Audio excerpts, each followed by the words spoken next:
Pemerintah diharapkan bisa membuka peta daerah yang terpapar virus COVID-19. Tujuannya adalah mengurangi kesimpangsiuran informasi yang menimbulkan kebingungan publik dan mungkin juga memicu ketidakpercayaan karena terkesan ada sesuatu yang ditutup-tutupi. Hal tersebut dikemukakan salah seorang tokoh masyarakat Made Yogi di Denpasar.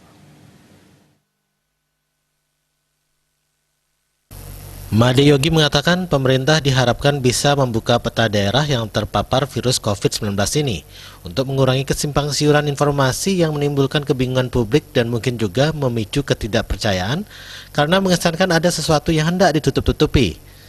Made Yogi menambahkan pemerintah juga tidak transparansi dalam menyebutkan lokasi sebaran penderita COVID-19. Saya harapkan kepada pemerintah untuk membuka informasi pada publik di mana zona-zona endemik agar tidak ada disinformasi di masyarakat, agar kita lebih waspada dan lebih bijaksana lagi untuk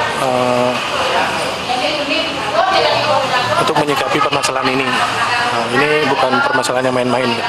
Yang kita takutkan adalah anak-anak kecil, terutama yang belum tahu, yang belum paham bagaimana wabah ini cepatnya tertular. Made Yogi meminta pemerintah lebih transparan dalam menyampaikan informasi soal COVID-19.